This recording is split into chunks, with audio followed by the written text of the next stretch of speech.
Bien, hermanos, el tema del pasaje de hoy es ¿quién eres tú que juzgas a otro? Y hemos leído y vamos a volver sobre este pasaje, por lo cual tenemos que tenerlo abierto, en Santiago capítulo 4, 11 y 12. Simplemente dos versículos. Como ustedes pueden darse cuenta, con el libro de Santiago es muy distinto a los otros libros de la Biblia, por ejemplo, de las cartas de Pablo, donde hay un texto que argumentativo, que es bastante largo y uno va siguiendo.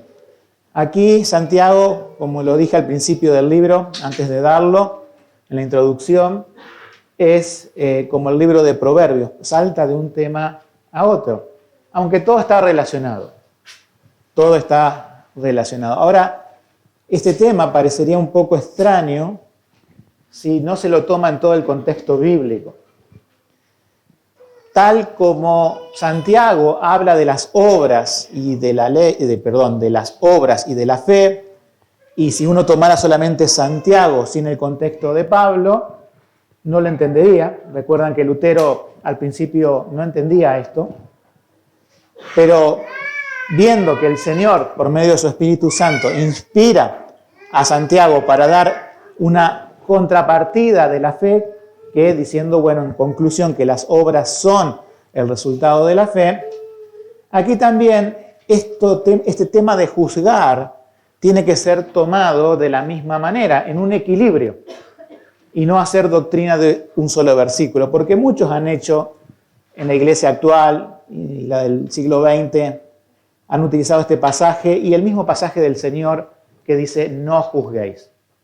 Entonces ustedes sabrán que al ser utilizado mal ese pasaje, al ser utilizado como una muletilla, podemos decir, para que nadie juzgue el pecado, para que nadie discierna lo malo de lo bueno, pero eso no es lo que quiso decir ni el Señor Jesús, ni es lo que quiere decir Santiago. Nosotros podemos, con la palabra del Señor, discernir el bien del mal y tenemos que combatir el mal, tenemos que exhortarlo, pero en este caso se trata de los hermanos.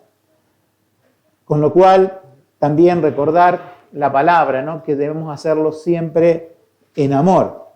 Pero hay una forma, un carácter, podemos decir, una posición en que nos podemos llegar a poner, que es lo que Santiago quiere combatir.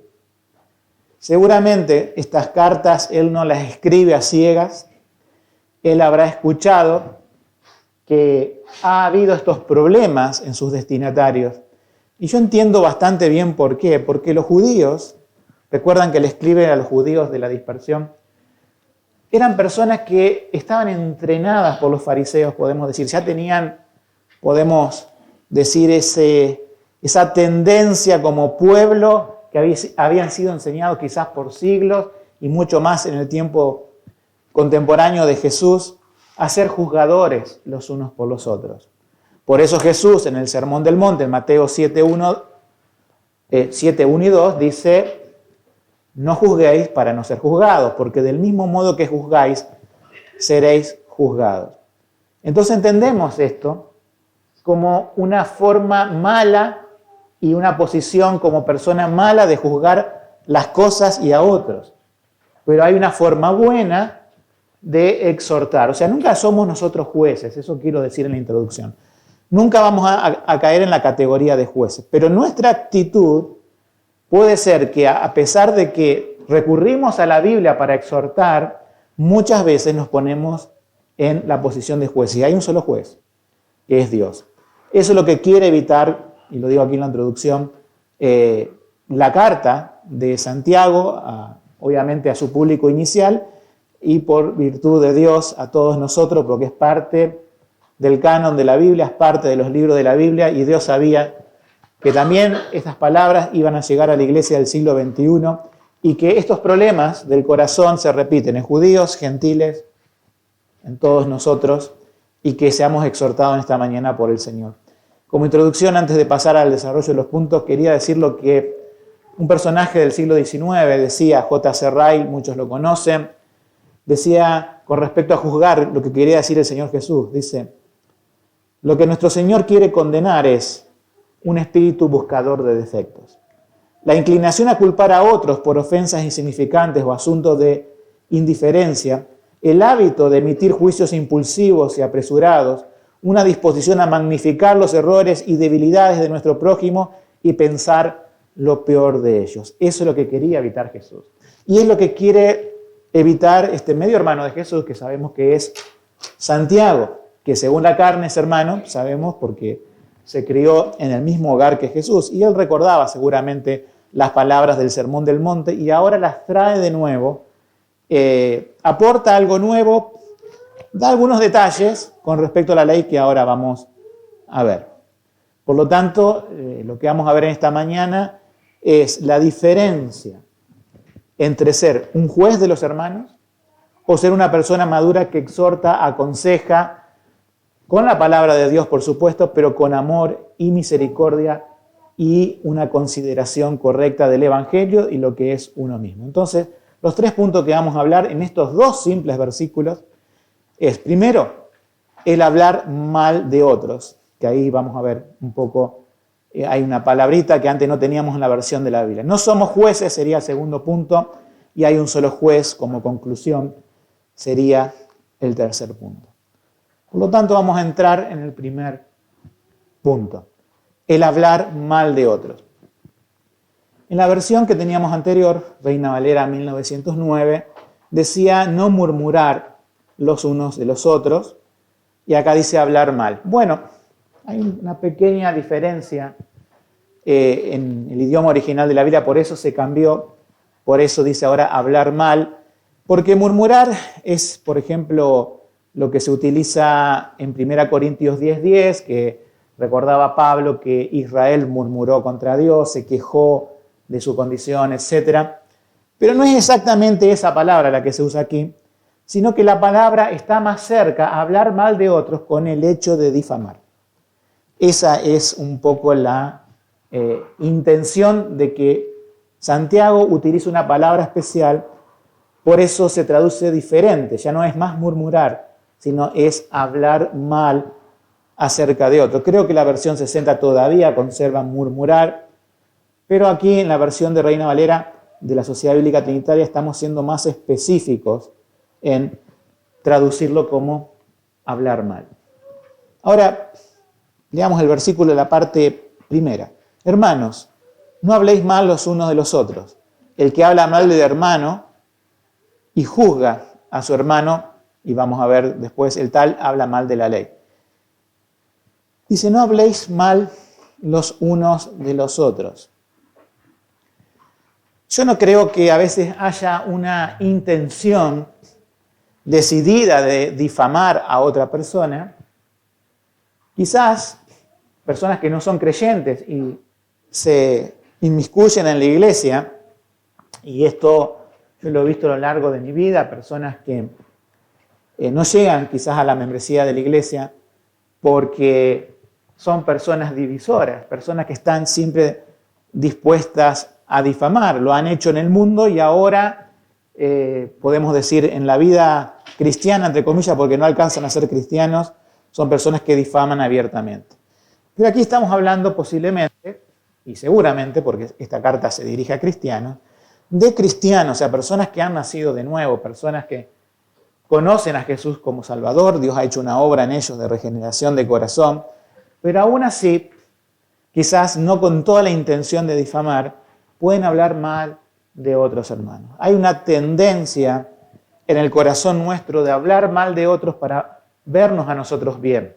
Esto lo hace continuamente el mundo, continuamente los políticos. La estrategia de ellos no es explicarte qué van a hacer, qué plan tienen, en general hablo, ¿no? Sino que difaman a su adversario, para que al hacer ver mal a su adversario político, ellos parezcan mejores personas. Eso está enquistado en el corazón humano. Eso es parte de nuestra naturaleza, que siempre queremos hacer ver mal a otros para sentirnos bien nosotros mismos. Pero es pecado y es algo que la Biblia condena, es algo que la Biblia dice, no hables mal de otro. Entonces puede haber ciertos hábitos en nosotros sin darnos cuenta, y es así que, si no nos damos cuenta nosotros por la palabra, pero la idea es esa, y nos demos cuenta, por ejemplo, con el mensaje de esta mañana, de corregir estas cosas, que venga otro hermano y nos diga, tienes que corregir esto en tu vida. No te das cuenta, pero hablas mal de otros, a veces sin darte cuenta, esporádicamente o a veces continuamente. Y esas son cosas también a corregir. A veces los argumentos pueden ser que sean válidos. El Señor nos advierte acerca de nuestra actitud, no tanto de los argumentos, sino de ponernos en una posición, ¿sí?, de críticos de la congregación, de críticos de los hermanos, muchas veces utilizando la palabra de Dios, pero lo que está mal quizás a veces no es el argumento, sino es el espíritu con que lo hacemos. ¿Cuál es la función de cada miembro de la congregación? Edificar a otros. Es como cuando vamos a, si alguno fuera aquí arquitecto, iría a una obra y notaría, por ejemplo, en la construcción de un edificio, las fallas, las cosas que se hicieron mal y las señalaría, ¿sí? Diría, esto está mal y aquello está mal. Hay muchas personas que también señalan lo que está mal, pero siempre le preguntaríamos a una persona, ¿y vos qué edificio construiste? ¿Podés mostrar un edificio al cual podamos decir, está todo en escuadra, los revoques están bien, los cimientos están bien, las terminaciones están bien? Y dice, no, yo no tengo. Bueno, entonces, hermanos, debemos ser humildes. Debemos corregir el pecado. Y eso lo hemos visto y hemos hecho un énfasis en todo el libro de Santiago. O sea, el mismo Santiago que te dice, no juzgues, es el mismo que le dice a sus oyentes adúlteros y adúlteras. Se dan cuenta que uno dice, pero ¿cómo puede ser que el mismo Santiago, que unos versículos después te dice, no juzguéis, unos versículos antes te dicen, ustedes son adúlteros, adúlteras, porque comparten con el mundo? Bueno, primero esto. Recuerden que él es un pastor, tiene la autoridad para hacer eso. Él es un escritor bíblico, ¿sí? Y nosotros podemos denunciar el adulterio espiritual, nosotros podemos denunciar la mundanalidad, pero debemos hacerlo desde la posición que el Señor nos ha dado, con humildad, con amor. No digo que Santiago lo haya hecho sin amor, pero él tiene que corregir un gran pecado en sus destinatarios. Y obviamente el Señor utiliza su carta para corregir ese gran pecado en la iglesia de todos los tiempos, que el adulterio espiritual, la mundanalidad, es un problema. Pero también es un problema la crítica destructiva de la iglesia. ¿Se dan cuenta? Que somos muy dados a ir a los extremos. Las iglesias, el corazón humano es dado a ser o una iglesia libertina, donde no hay filtro por el pecado, donde algunos se paran y dicen, no juzguéis, y nadie juzga nada, y la iglesia se mundanaliza completamente, o una iglesia en donde todos parecen policías, de todos se están controlando unos a otros. En vez de edificarse, muchos piensan que pueden asumir esa posición de juez que dice la Biblia y estar señalando el defecto de los demás, en vez de ser un agente de la edificación de la iglesia. Cualquiera de nosotros nos podemos transformar en un agente de destrucción de la iglesia. Si me preguntan a nivel personal, y no quiero poner anécdotas personales por encima de la palabra de Dios, pero he visto cómo la murmuración, podemos decir el hablar mal, que es más específicamente, han dividido iglesias, han hecho pelear a hermanos y han cerrado obras que estaban en comienzo, en cierne, que iban a florecer, pero que se marchitaron porque todo el espíritu del grupo se volvió un espíritu crítico, porque podría haber pasado dos cosas, ¿no? Podría haber pasado que el grupo era libertino, el grupo no quería compromiso con las cosas del Señor y, bueno, eso no tiene futuro como iglesia. Pero, irónicamente, lo que más he visto es lo contrario, el hipercriticismo. Personas que se ponen como juez, personas que juzgan a otro por su estándar. Dicen, se les ocurre un día decir, por ejemplo, que juntarse en Navidad está mal, y yo no me junto y juzgo a todos y voy controlando uno por uno en la iglesia quién se juntó la noche de Navidad. Así no haga algo malo. Sabemos, hermanos, y lo traemos en contexto a esto, que la Navidad no está en la Biblia, no nos dice en los evangelios ni las cartas la fecha del nacimiento de Jesús, pero juntarnos a compartir una comida y a compartir también la palabra de Dios no está mal. Pero ¿saben qué?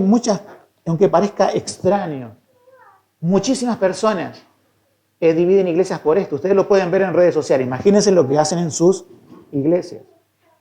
Entonces estas personas, yo me he encontrado en la vida con personas así, que han dividido iglesias podemos decir, son tonterías, sí, son tonterías, pero que para las personas su estándar, ¿sí?, es el mundo. O sea, si no se ajustan a mi estándar, son todos pecadores. A los años a veces aparecen esas personas pidiendo perdón, como me ha pasado, perdón, pastor. El mal ya está hecho. La obra ya se cerró. Perdón, vas a tener que dar cuenta en el día del juicio delante de Dios de eso. A través de los años veo cuando comienza una cosa y en qué se puede transformar. El discernimiento pastoral también parte un poco de la experiencia. Y también, obviamente, de la palabra, pero la experiencia nos da con la palabra cosas para corregir a temprana edad, podemos decir, cosas cuando ya empiezan a surgir. En cualquier grupo en formación, en cualquier iglesia madura, en cada uno de nosotros, podemos tener una tendencia, como decía Santiago, a ser amigo del mundo, nos constituimos enemigos de Dios, aunque somos creyentes, Dios nos va a traer, los hermanos nos van a exhortar y la disciplina de la iglesia va a actuar, pero también tenemos una tendencia hacia el legalismo, hacia exponer estándares, ¿sí?, como si fueran jueces de la iglesia. Entonces las dos cosas traen mal a la iglesia, tanto la mundanalidad que nos advertía Santiago versículos antes, como las personas que juzgan a otros. Imagínense, no sé cuántas iglesias habrán recibido en ese momento la carta de Santiago, cuántos judíos de la dispersión habrán tenido personas, podemos decir, mundanas, pero el problema del judío, ustedes saben, el problema del judío era más del lado fariseo, estaban más del lado del legalismo. Por eso Jesús, en el Sermón del Monte, tiene que decir, no juzguéis, o decía también, con la misma vara que juzgás a otro, serás juzgado. Entonces nos damos dando cuenta que primero el Señor, por medio de su palabra, nos dice, no hablen mal de otros, y esto no quiere decir no tener discernimiento espiritual, vuelvo a ponerlo entre paréntesis. Esto no quiere decir que no tengamos el discernimiento espiritual de exhortar el pecado. Eso no deja nuestra misión como creyentes en el cuerpo de Cristo de mantener la salud y la santidad de la congregación. Pero sí, la Biblia nos advierte en que lo hagamos con la actitud correcta y bíblica. Muchas veces, cuando se habla mal de otros, sobre todo vienen a la parte pastoral y dicen, fulano, fulana, usted sabe, pastor, que no tiene un buen testimonio por esto, por esto, por esto y por aquello. La pregunta que yo le hago es, ¿está seguro bíblicamente que es algo objetivo que lo que está diciendo, que no es algo que está pasando en realidad? ¿No es algo que está juzgando una intención más que un hecho? Nosotros solamente podemos juzgar hechos. Entonces muchas personas vienen a mí diciendo tal cosa. Primero es un hecho o no estás seguro.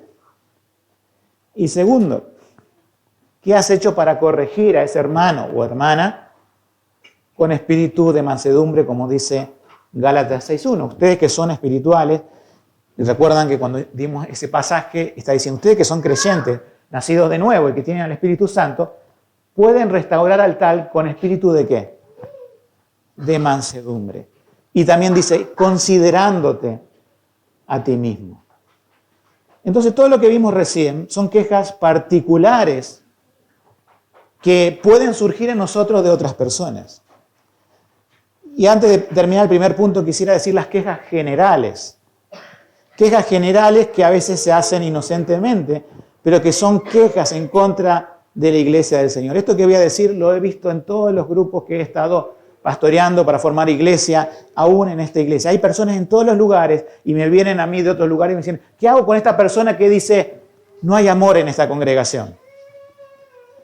En todas las congregaciones están esas personas, cambian de nombre y apellido, pero están las personas que dicen, aquí no hay amor. Y le preguntamos a esas personas, ¿y vos sos una persona que los hermanos podrían tomar como un referente del amor cristiano? Como un referente de el contacto social, la amabilidad, la cordialidad, la amistad cristiana? No. Porque es fácil decir no hay amor. Y se dan cuenta que esas personas, por lo general, son personas divisoras de la iglesia, al menos que cambien. Al menos que digan, el mandamiento es amar a Dios con todo mi corazón, con todas mis fuerzas, con toda mi mente, etc. Pero el segundo mandamiento es igual al primero, dice el Señor Jesús. Amarás a tu prójimo como a ti mismo. Entonces, en vez de decir y señalar el defecto de los demás, la persona tiene que preguntarse, ¿y yo qué hago por ese defecto que señalo? Si yo digo, bueno, no hay amor, yo creo que es en el ranking el número 1. En esta iglesia son poco espirituales.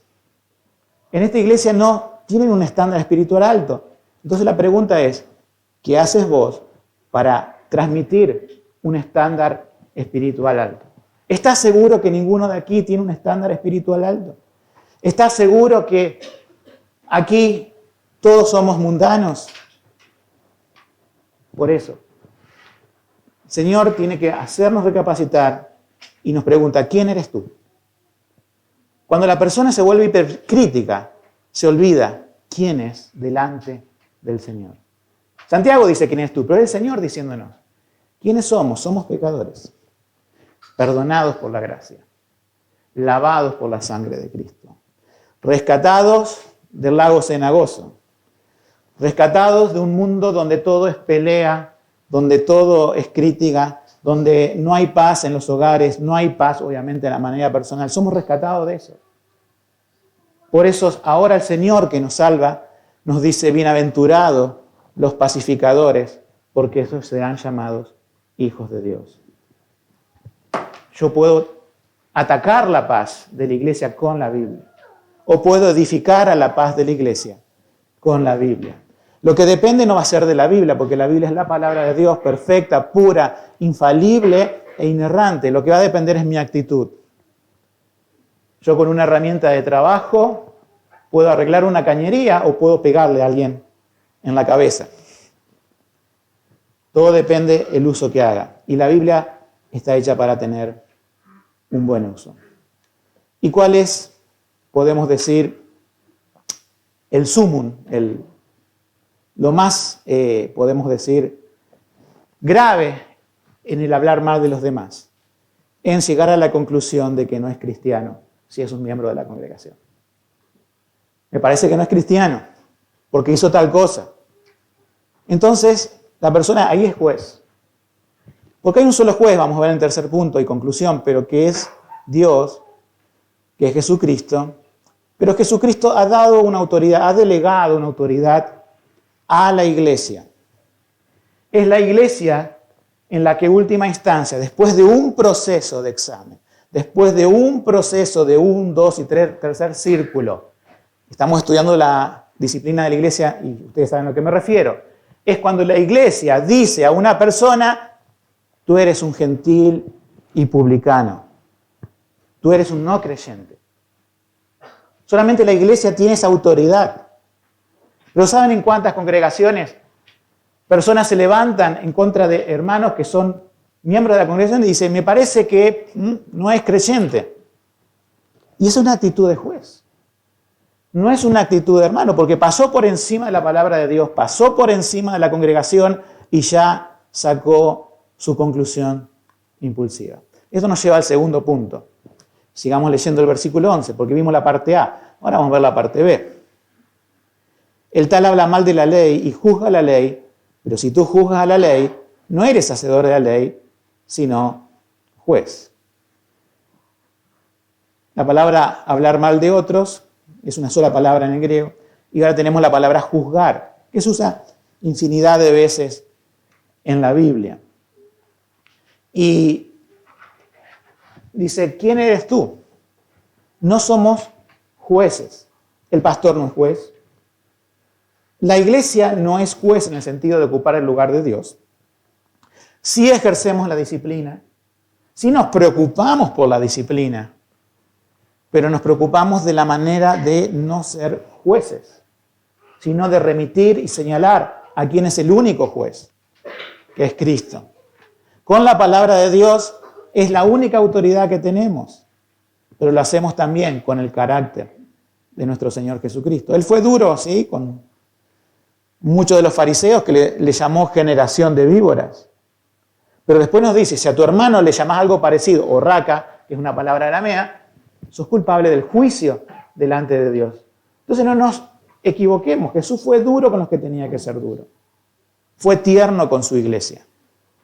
Nosotros podemos ser duros con los falsos maestros.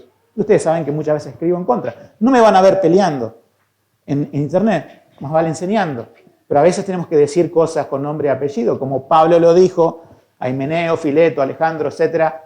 A veces tenemos que decir, este es un lobo, este predicador es un falso maestro. Sí, toda la dureza, pero con nuestros hermanos, con la iglesia del Señor. La que Él protege, la que Él ama, la que Él cuida, tenemos que tener cuidado. Porque si tenemos la misma actitud que contra los falsos maestros, no estamos entendiendo el Evangelio. No estamos entendiendo como soldados que no podemos disparar dentro de la trinchera, sino a nuestro enemigo que está enfrente. Esto es algo muy serio. Fíjense en lo que dice Isaías 54, es un trasfondo judío, también recuerden lo que habla Santiago. Isaías 58:4. Había gente que ayunaba en Israel, uno dice, qué bien. Ayunar es algo para Dios, que te dedica a la oración. Quizás estaban ayunando estos israelitas para el bien de su nación, para el arrepentimiento. No, dice así, he aquí para contiendas y debates ayunáis, y para herir con el puño inicuamente. Ven como algo bueno, mal usado con el espíritu incorrecto, puede ser algo malo. Como muchas cosas buenas de la palabra que sabemos, si la vamos y encaramos a las personas con un espíritu incorrecto, hacemos mucho daño. Es una frase fuerte, para herir con el puño inicuamente. La ley también dice, por eso dice que te juzgas a la ley, en el sentido que la ley es no simplemente el señalamiento del pecado, sino también que la ley dice amarás a tu prójimo como a ti mismo. Debemos hacer el uso de la palabra de Dios en humildad y amor. No debemos juzgar apresuradamente. Cuando armas un rompecabezas y tienes dos piezas, no sabes de qué se trata el paisaje, ¿verdad? ¿O lo sabes? Tendrías que tener mucha suposición. Tienes 4 piezas del rompecabezas, aún no lo sabes.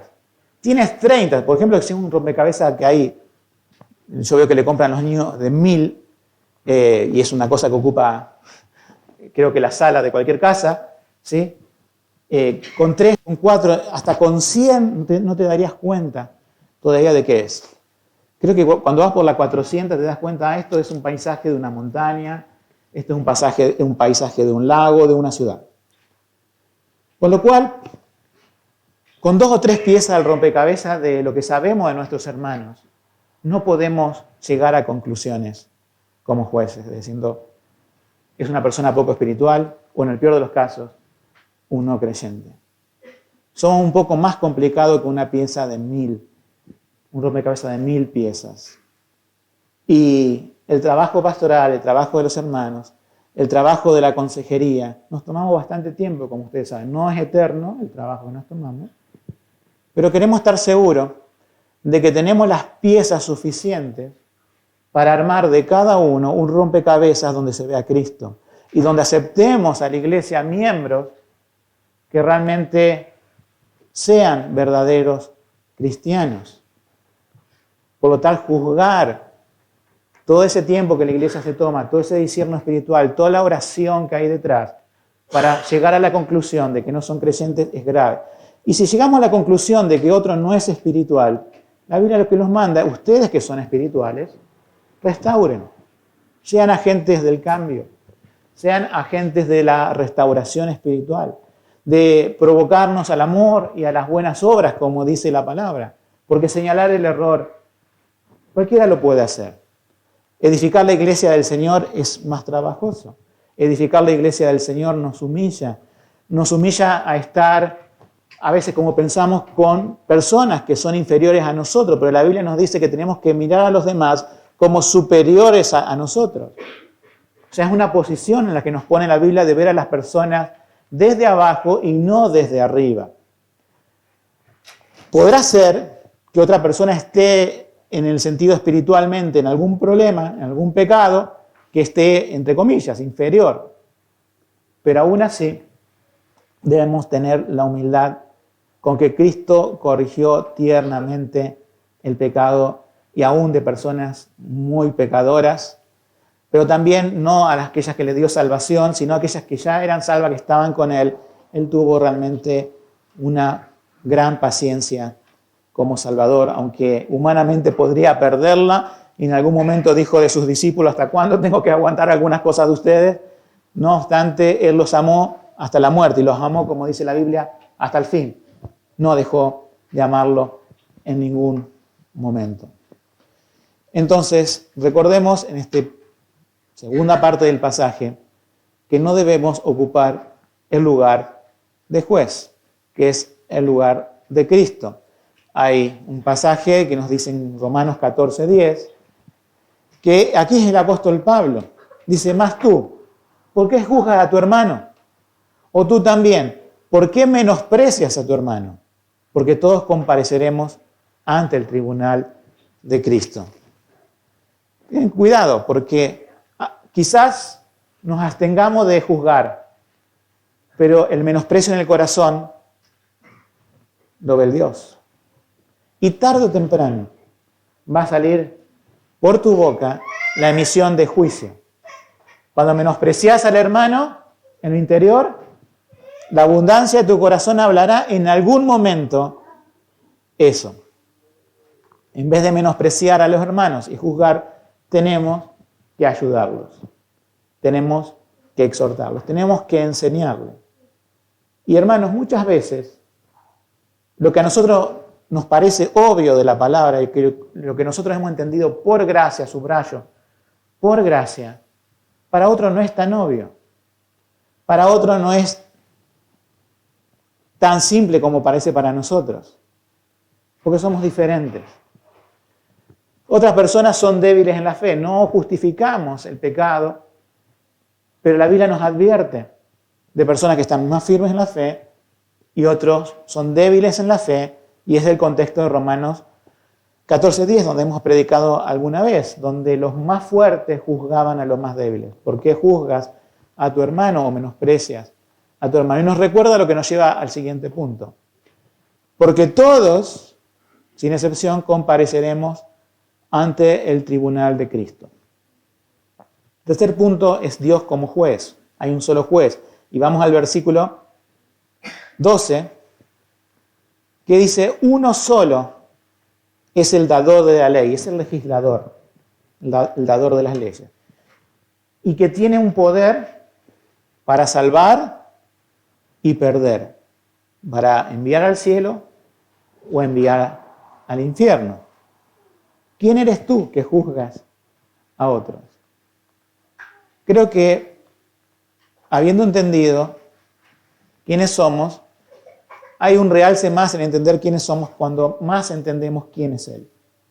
Siempre decimos que estudiar los atributos de Dios nos lleva a ser personas que se humillan ante Dios. Cuando tenemos un Dios grande, infinito, justo y santo, no hay lugar para cualquier exaltación personal. Sin embargo, debemos recordar aquí lo que nos dice Santiago. No somos jueces nosotros, no tenemos que hablar mal. ¿Por qué? Porque hay un solo juez. Dios es el legislador, decía Isaías 33:22, porque Jehová es nuestro juez. Jehová es nuestro legislador. Jehová es nuestro rey. Él nos salvará. Fíjense qué lindo. Al principio uno puede empezar a temer. Jehová es nuestro juez. Jehová es nuestro legislador, el que da leyes que yo no puedo cumplir sin su ayuda. Jehová es nuestro rey, nos hacemos más para abajo. Pero aquí hay una nota de esperanza. Él nos salvará. Ahí está el Evangelio. Imagínate que Jehová sea nuestro juez, nuestro legislador y nuestro rey y no nos salve. Estamos perdidos. Cuando nosotros vamos a corregir el pecado, debemos recordar esto. Vamos recordándole al alma, estás pecando contra Dios, que es tu juez. Estás pecando contra un Dios santo, que es el legislador de las leyes. Estás pecando contra su dominio porque estás desobedeciéndolo. Pero el Evangelio nos salva en Jesucristo. Y es el Evangelio que me salvó a mí. Si yo olvido cómo me salvó Dios a mí, no puedo exhortar a otro bien. Si yo olvido de dónde me sacó y dónde me sostiene por su gracia, porque si Él sacara su mano y no la va a sacar, no lo va a hacer porque creemos en que los que amó Dios y los que salvó, los salva hasta el fin. Pero si Él no nos sostiene, ¿qué sería de nosotros? Entonces cada día debemos mirar a nosotros para saber que no somos nada y mirar a Dios para saber que Él es un juez justo. Yo sé que puede haber preocupaciones santas. Y déjenme aclarar a qué me refiero de esto. En cada uno de nosotros. En mí lo hay. En ustedes lo hay. Preocupaciones valederas por la salud de la iglesia. Porque seamos mejores hijos de Dios cada uno. Esas preocupaciones están bien. No debemos vivir una vida despreocupada diciendo no me interesa, mi hermano. Sí, nos interesamos. Que como iglesia podamos seguir al Señor. Pero déjame decirte esto. Aunque tu preocupación sea santa, justa y buena, no todas las cosas vas a poder solucionar. No todas las cosas por más que vayas a algún hermano o hermana con la palabra de Dios, tenés que saber que la tarea del Espíritu Santo es la tarea del Espíritu Santo. Si nosotros vamos en humildad y con amor y con la palabra de Dios, y a veces las personas toman en cuenta lo que decimos, otras veces no lo toman, otras veces lo toman a media. Tenés que saber que un día vamos a estar todos ante el tribunal de Cristo. Y vamos a tener que dar cuenta de cada cosa. Allí no va a juzgar el Señor según lo que parece, sino según lo que es. Como creyente no nos va a juzgar para condenación de enviarnos al infierno y ser condenado con los demás.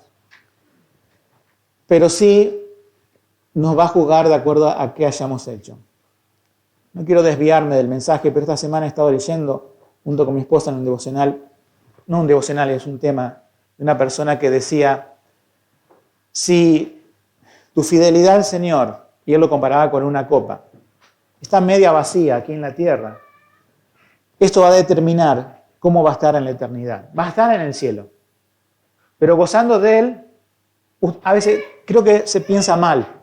Se piensa en que no importa lo que hayamos hecho en la vida, si fuimos buenos o malos creyentes, si fuimos flojos, si fuimos malos con los hermanos. Total, todos vamos a estar de vestiduras blancas con los ángeles y todos a igualdad.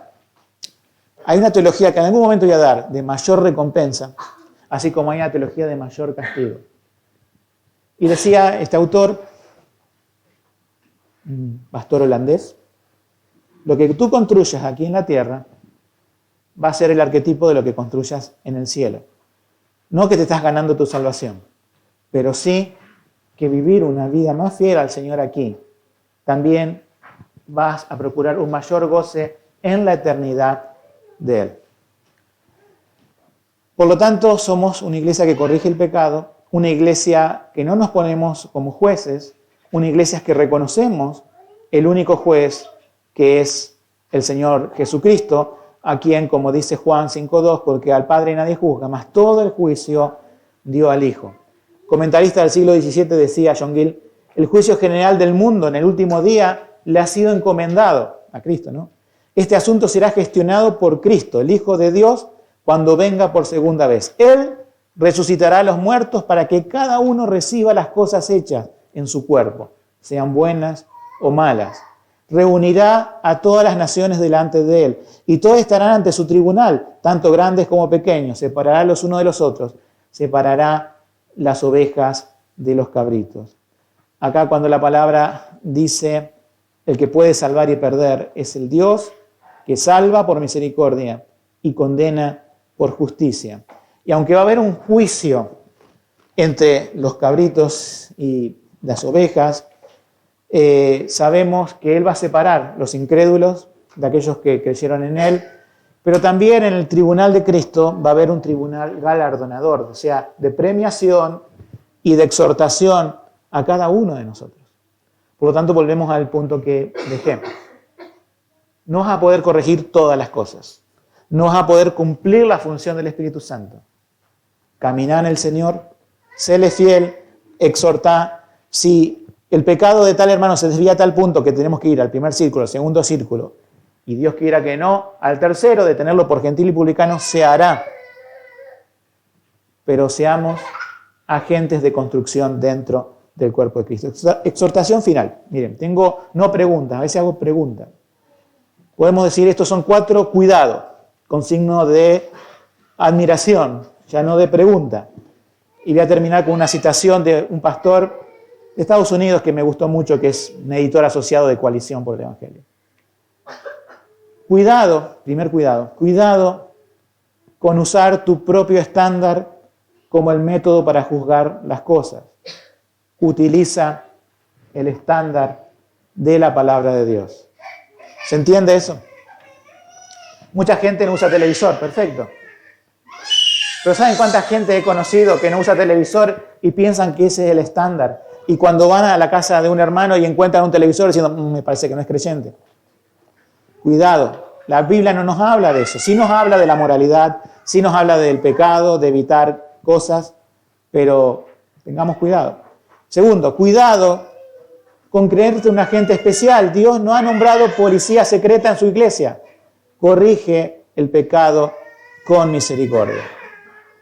Cada cual tiene que pensar que no ha sido designado de Dios como la policía de la policía. Hay una policía interna que hay en los cuerpos policiales y se cuidan muchos de ellos. Bueno, en la iglesia del Señor somos todos pecadores perdonados por Cristo. Uno es nuestro juez. Nos exhortamos en amor y la iglesia ejerce la llave de la disciplina cuando sea necesario. Tercero, cuidado con vestir un espíritu contencioso con piedad y palabras bíblicas. ¿Cómo es esto? Sí. Para herir con el puño inicuamente, habiendo ayunado. Es para decir, aún con cosas buenas y bíblicas, puedo realmente tener un espíritu contencioso. ¿Qué debo hacer? Exhortar en humildad y amor. 4.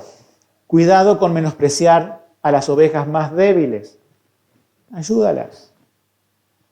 Ayúdalas a que no se desbarranquen, a que no se alejen del rebaño.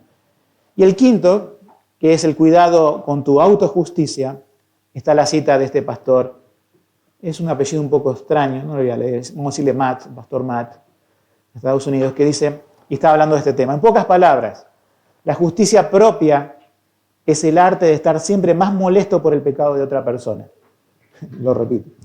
En pocas palabras, la justicia propia, porque es cuando termina su escrito, por eso dice en pocas palabras, la justicia propia es el arte de estar siempre más molesto por el pecado de otra persona. Y sigue. Entonces, cuando comiences a ascender ese balcón de superioridad, detente en las escaleras. Recuerda quién eres. Un pecador santo, un peregrino, un viajero, una obra en progreso. Aún no has llegado. Mientras tanto, dedica tu energía a acercarte correctamente a tu Biblia, a buscar tu propio crecimiento en lugar de husmear en busca de evidencia del crecimiento de los demás y a edificar a las personas y reputaciones que eres más tentado a menospreciar. Y termino con un dicho, que este es mío, no es de otro autor. El crítico condena a las personas, el espiritual construye la iglesia del Señor. Amén.